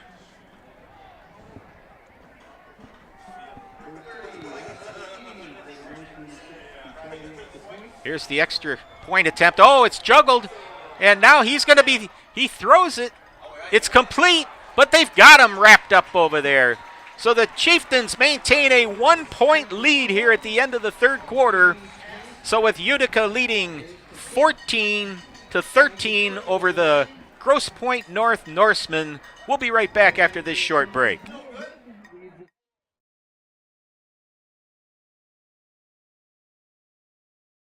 "15 years and Esplendito Mexican Restaurants is still known for its great tasting, quality food. Their secret? Combining the classic taste of Jimmy's Pizza and the well-loved menu from the original Pancho's restaurant. There's daily food and drink specials and weekday happy hours. Also, stop in for Taco Tuesday or on Sunday when kids eat free. Dine in or carry out. That's Esplendito Mexican Cuisine off Mound Road in Shelby Township. Call 586-739-1070. So, Pat, it looked like the Chieftains ruled the first half. They went into the halftime at 14-0, but the Norsemen now ruled the third quarter. They've come back, and they're only down by 1 as they're ready to kick off here to start the fourth quarter. Oh, another squibber, and they don't have it covered yet. Oh, yes, they do. The Chieftains have the ball just shy of the 40-yard line. That one was even a little scary. Yeah, it sure was. The first one of the second half was straight up the middle. This one was off to the side, which takes a little bit longer for the ball to get to the returning team. And fortunately, the second back there on the return team was able to recover after it hit the first line. Looked like the ball was sliding along the surface there. It didn't really go end over end. So Keene now will start him out here in the fourth quarter from the shotgun. He has wideouts on both sides. 2 in the backfield, 1 in motion. Low snap, he fumbles the ball. Uh-oh. I think the Chieftains still have it. But it's getting a little sloppy here, Pat. Yeah, it sure was. It looked like they were trying to bring the handoff to the defensive left and just didn't secure the snap. I think the Chieftains are still shocked that they came back on them here in the third quarter, and they've just got to take a deep breath and gather themselves here now. Yeah, you're exactly right, Bob. They're playing as if they're behind. Right. They got to remind themselves that they are winning. It's still their football game, and they got to get some composure back into their offensive Keene, unit. From the shotgun, he's looking to throw, and he's got a man open down there. Wysocki catches the ball into Norsemen territory, the 45-yard line. A greatly conceived play as he was open right up the middle. So it looked like Gegovic turned up to the press box, pulled his jersey down to show that it was him that caught the ball, number 2. Oh, it was. I think over on our PA we heard number 7, but he wanted to make sure he got credit for it. Okay. But they I'm sure I miscalled that myself. So we apologize, Mr. Gegovic. And here's the handoff now. He's got a hole. Oh, he's going to break it. And he's going to go. Oh, no. A good play. What a run. What a great job by number 7, Wysocki, the other part of the two-back tandem this Chieftain offense has. First it was Gegovic on a reception over the middle. Now it's Wysocki with a nice long run. Give credit to the Chieftain offensive line, creating a seam for him. Well, this is just what we were talking about, Pat. They needed to compose themselves and put something together here. They've got to get a bigger lead back. I think they know that. And, oh, Wysocki takes the snap away from Keene. But he didn't get any yardage on it, looked like.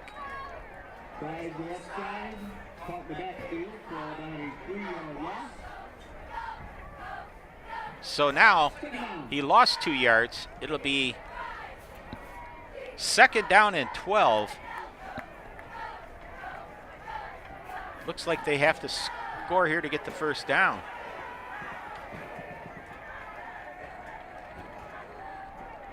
I can't tell where that first down marker is, but it looks like it's inside the goal line.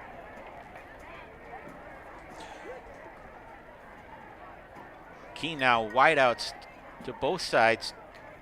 2 to the right, 1 to the left. He hands it off, though. He's tripped up, gets inside the 10.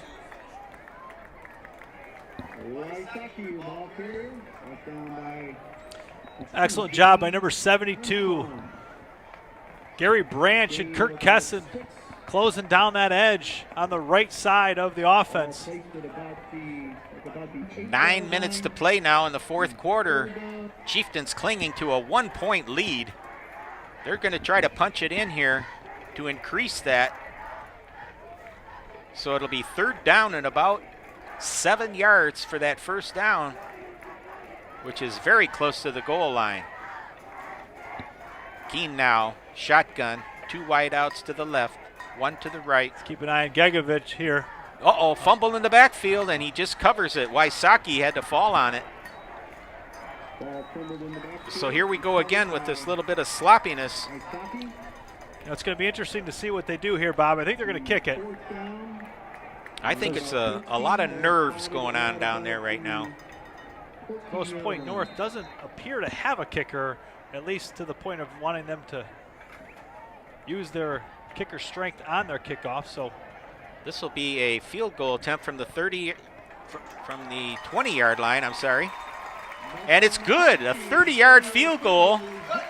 So the Chieftains go up 17-13 here with 8:03 left in the game. And it's too bad they only came away with the field goal.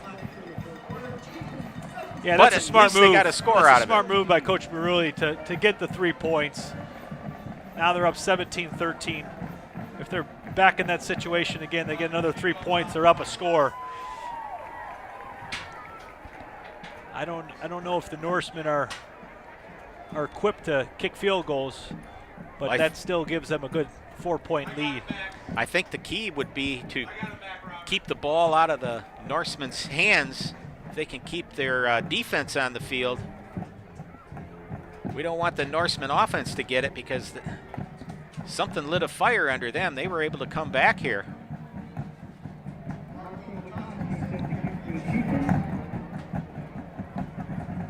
So here we are, ready for the kickoff.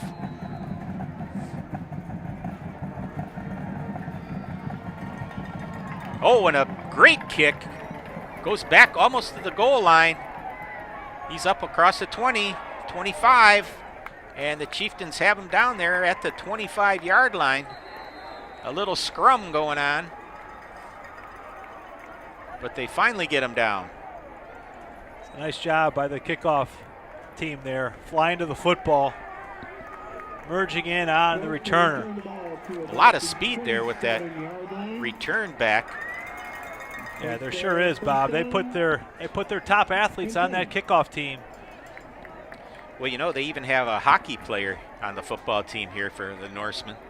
Number 22, Dominic Hadley, is also on their hockey team, which Coach Druin coaches as well.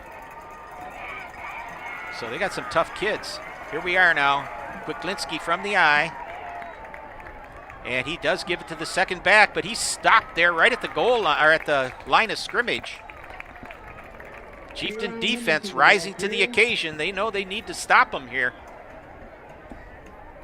That's a good job up front by Kesson. Wysocki filling in to make the tackle. I can tell you what we don't need. We don't need any penalties. Yeah, you got that right, Bob. I think we've had our fill of those tonight. And that's not what the Norsemen want to do anyway. 7 minutes, 20 seconds left in the game. Kwiklinski under center. Oh, he draws a man off. And it looks like it's going to be a legal procedure against the Chieftains. Joe Ducey, number 52, it looks like. So he fell for that off-cadence count. Like an offside against the Chieftains. That'll move the ball up to the 33-yard line of the Norsemen. It'll be 2nd down and 4 for Grosse Pointe North. They break the huddle. Let's see if he goes from the shotgun. No, he's coming under center again. From the eye, 2 wideouts here to the left. This could be a pass. No, 2nd back through. Oh, he's got a hole. Oh no, oh no. Can they catch him?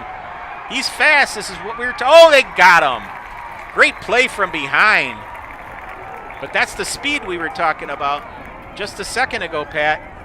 And he found a hole over there on the right side and was able to get it all the way down into Chieftain territory to about the 15-yard line. We'll call it the 16. Yeah, Karan Henderson, that was something we've been talking about and worried about. A great hustle by the defensive secondary by the Chieftains. Well, that's the big play that they didn't want to see here with just under 6.5 minutes to play in the game. Now Kwiklinski under center. And he hands it off to the first back. He's got a couple on the play. But they keep trying to go through that interior part of the line of the Chieftains. And he was able to get about 4 yards on the carry. Like you said, chipping away 4 or 5 yards a carry. Under 6 minutes to play in the game now. Chieftains clinging to a 17-13 lead, trying to hold the Norsemen.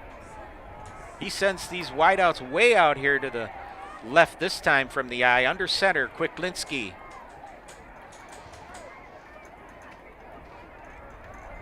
He hands it off, 2nd back. That's that same play.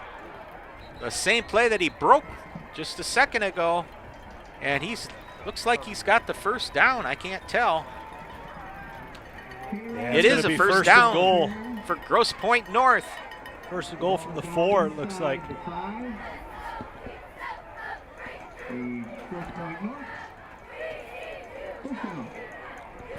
So with the ball resting at the 4-yard line, the Chieftains with their back to the wall here. That defense is going to need to get a stop here. It's that same formation from the eye. Quicklinski under, oh, that was fumble, but it looked like illegal procedure. That was going to be a quick snap, I think, and yeah, I think they blew it. Like a fumble on the play. That had to be against the Norsemen. They didn't call the illegal procedure. It was just a fumble.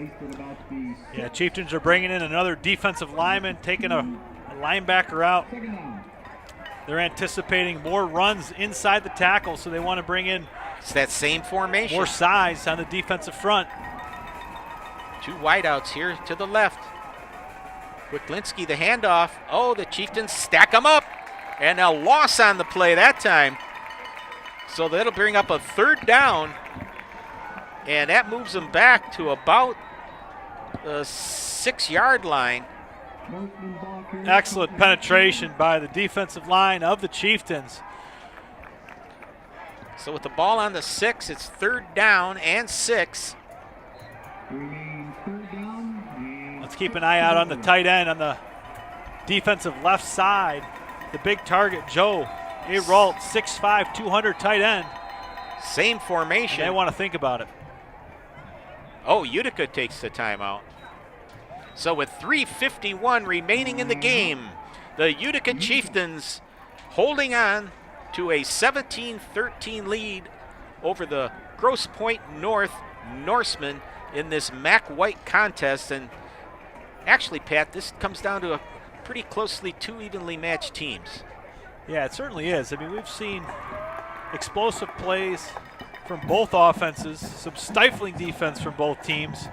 And in the end, it's coming down to a 17-13 game with 4 minutes to go. And for our home crowd here, the Chieftain faithful, they got to be pretty excited about where we're at right now and the competitive play that we're seeing out on the field. And with this little bit of time left, anything can happen. And we don't want a big play here now from the Norsemen. The ball at the 6-yard line, 3rd down. It's that same I formation, Quicklinski under center. And he hands the ball off to the first back. Oh, a great defensive play by the Chieftain line. And they stuff them. And it looked like the Norsemen were trying to throw the Chieftain defense off guard by having a quick hitter to the fullback. Well, but he lost nothing doing. Yeah, lost another couple yards. They say he only lost 1. The ball's resting at the 7 now. And Grosse Pointe North will take a timeout. That's an interesting play call. You know, they've had that same formation for at least the last 5 or 6 plays since they had the big run. They keep coming back with that same formation. You think they'd try to change it up a little, but it worked for them, so I guess that's why they're sticking with it. Yeah, fullback's gotten a couple carries there inside the 10, but now they're facing a 4th and 7. The Chieftains have been locking up man-to-man coverage, playing bump and run with no safety help. So we'll see if the Norsemen look to throw here on 4th and 7, which is very likely. And we do know they have a big target in their tight end, number 16. Don't be surprised if we see a high throw out to him on the defensive left side of the field. They got the 2 receivers to the defensive right, tight ends on the top side. Well, we have 3:33 remaining in the contest. The Chieftain fans are trying to stop him here. Let's see if they can do it. There's the handoff. Oh, he's got a hole, but they stop. Oh, no, he breaks it. Oh, my goodness. I thought they had him, and he broke away. The Grosse Pointe North team has scored. So 6 more on their 13 gives them 19. They are ahead by 2 currently. 19-17 with 3:26 remaining in the game. And that's not what we wanted to see here. The defense is held right up to this point, Pat, and they just couldn't do it that time. And the Norsemen are going for two at their Wildcat formation. Oh, they called it in. It looks like he got the two. 21-17 now the score. The Norsemen have taken the lead with 3:26 left in the game. Well, Utica still has a chance. We don't want to count them out. They are the home team. We've got the crowd on our side. That's right, Bob. A lot of football left, and what we know about the Chieftains is they are capable of scoring quick. We saw 2 passing touchdowns in the first half. One that went to DeMarco Davis on a fade route. Another one that went to Gegovic on a corner route. So they certainly can stretch the field with their pass game, and we could kind of expect Zach King to be throwing the ball here on this opening series after the touchdown. And unfortunately, a field goal doesn't do them any good at this point. That would still put them shy by 1, so they need a touchdown. Yeah, that was an interesting call by Grosse Pointe North to go for 2. I'm wondering if their kicker has the ability to kick field goals very successfully. They have been squibbing it every single kickoff, but had they went for 1 and got it, that would have been a 3-point game. Well, I think their strategy is to just kick an onside kick every time and hope they get it. So here's the kick. Oh, he kicks it deep over the heads, and that's going to go for a touchback through the end zone. The Chieftains will take over at their own 20-yard line, and 80 yards away, they've got a score, Pat. Yep. Well, here we go. Junior quarterback Zach King. Let's see what he could do.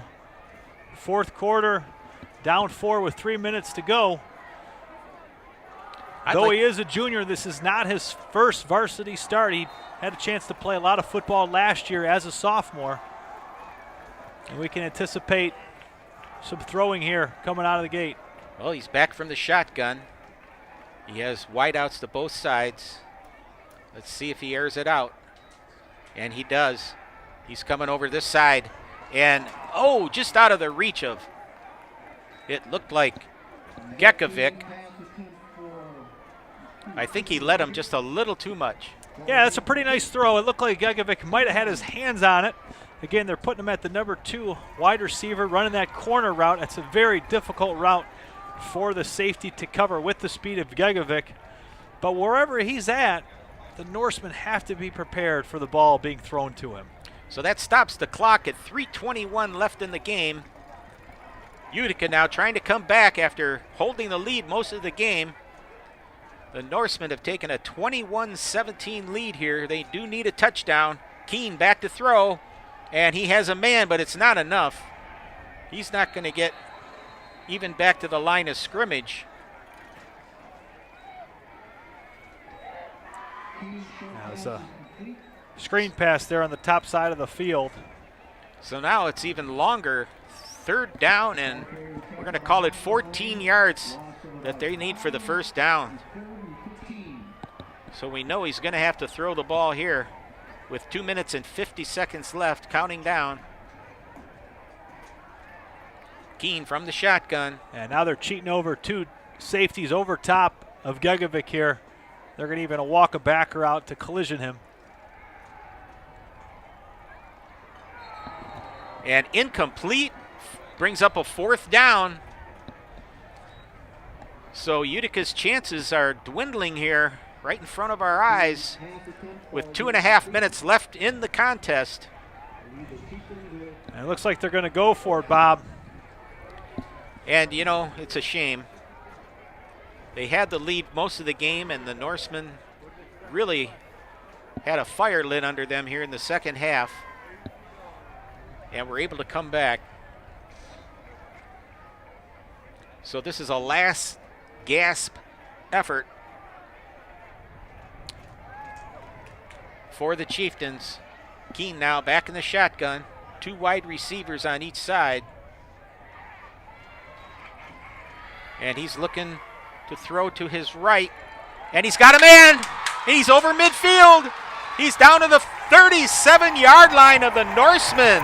That's a great job by Zach Keene finding DeMarco Davis on the post route. The safeties were cheating over to favor Gegovic.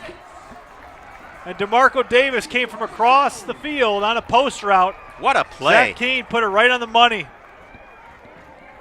The clock is winding down. 2:15 left in the game.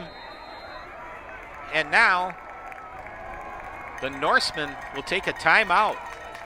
So a great play here at near the end of the fourth quarter to try to bring Utica back as they trail by 4 points, 21-17 to the Grosse Pointe North Norsemen.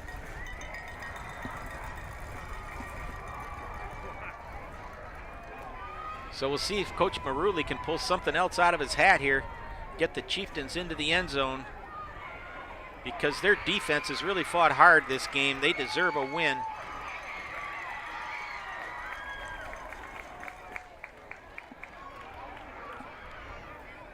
Now they got Gegovic and Davis on the top side of the field here. The far end of the field, with Kesson also on that side. Okay, we're ready to go. Keene now hands it off to Wysocki. Wysoki's got a little room around the end, but they've got him. His forward momentum may have gained him a yard or two. And the Chieftains are going to stick with the hurry-up offense now as the clock is winding down under 2 minutes. Ball at the 34-yard line. It'll be 2nd down and 8. Keene now from the shotgun. Looking to throw. And he throws it. He's got a man. That's a nice catch. It's not the NFL, guys. That's a flag. He was already on the ground. Keene's pass is complete. Down to about the 25. Clock stops for the Chains to move. They got a first down, so fortunately for the Chieftains, they're able to preserve a timeout as the Chains move up. 1:37 now left in the game, down to 1:30. Look at Kirk Kesson. He is wide open. Uh-oh, here's another flag. Illegal procedure on the Chieftains. False start against the Chieftains. They did not need that penalty, Pat. Nope, and the clock has stopped, but it will resume here shortly once they get the ball set, and now the clock is going to go. Minute 25 left in the game. Kirk Keene Kesson from the is shotgun. wide open there in the number 2 receiver spot, and they're going to hit him. Oh, and he's breaking away. Can he make it in there? Oh, all the way down to the 10-yard line. He's out of bounds. He's out of bounds, so the clock's going to stop. A minute 13 left. Nice call by the Chieftain offense. There was nobody over top of Kirk Kesson. And he got a nice little block from his buddy DeMarco Davis to free him up to get to the sideline and to get out of bounds to stop the clock, preventing them from having to use a timeout. That was a only smart one play. timeout left. Yes. This is all about game management at this point. So the ball is at the 12-yard line. The Chieftains need to score. 1:13 left in the game. They trail by 4. Keene brings him up. He's in the shotgun. 2 wideouts now. He has a slot back as well on the right. And here's the handoff. This is Wysocki. And he's down inside the 10. Chieftains now with a minute to play. We're under a minute. Keene brings him up to the line. Keep an eye on Kirk Kesson, the big tight end. Oh, no. Another penalty. Can we get out of this game without any more penalties? Flag on the play. It'll be a false start against the Chieftains. Doesn't help their cause here, Pat. The ball back to about the Not at all. Brings them back to the 13-yard line. They got trips to their left.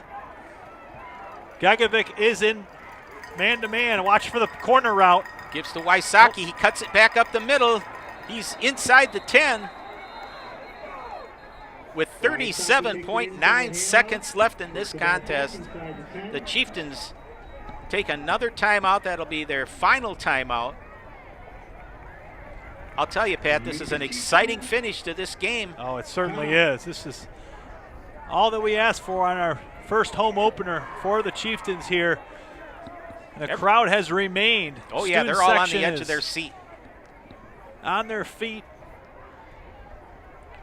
So it'll be interesting to see what Grosse Pointe North does from a defensive standpoint. They've been playing press man-to-man coverage, and both Gegovic and Davis are tough guys to cover. If Keene can get the ball up in the air, both receivers are able and capable of going up and getting it. Well, it's 3rd down and 8.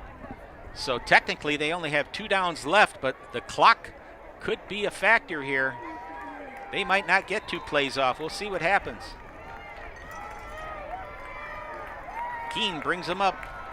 Wide receiver here to the right. He has 2 to the left.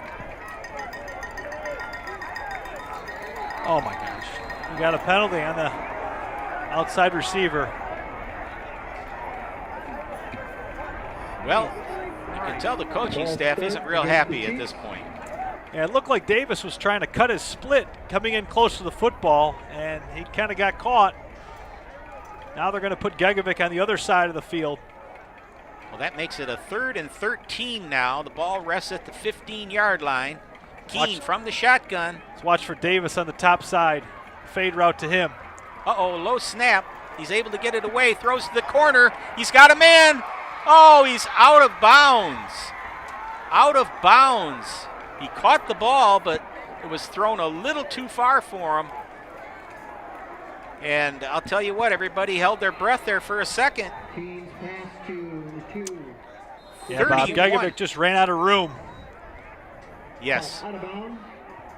Now, Grosse Pointe will take their last timeout, Grosse Pointe North. Timeout, Grosse Pointe North.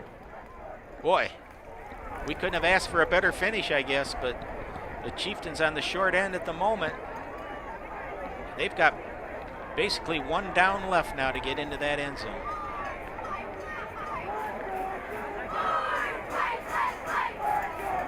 Ball at the 15-yard line.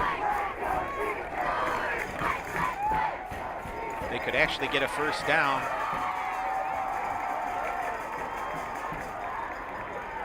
But they don't want the first down. They want the touchdown, Pat. Yep, same formation. 3 receivers to the right. Davis all on him, all by himself on an island on the left side of the field. For all the marbles here right now, Keene from the shotgun. And he looks to throw. That's the game. Now they tried Gegovic on a post route right over on the middle. And Keene tried to thread the needle to get it in there. Turnover on downs. So with 26.7 seconds left, Grosse Pointe North will take over at the 15-yard line, holding on to a 21-17 lead here, as many of the fans now starting to file out. What a shame. They had a chance to come back and just fell a little too short here, Pat. Yeah, they sure did, but you know what? In the end, it provided quarterback Zach King with some good game experience of playing in a tough situation. And let's not forget the long drive he created here, having the ball back on his own 10-yard line. Great pass to DeMarco Davis on a post on that 4th down to keep the drive alive. And you said Wysocki, a hard runner. He's had a pretty good game too. They're just going to take a knee, of course. And that's going to do it, folks. So in this Mac White contest, Utica will go 0-1 in the league, 0-2 to start the year. Grosse Pointe North gets their first win of the season. They are now 1-1 on the season, 1-0 in the Mac White. And the final score, Grosse Pointe North 21, Utica 17. Thanks for joining us, folks. I'm Bob Boucher for Pat Cavanaugh, and we'll see you next time.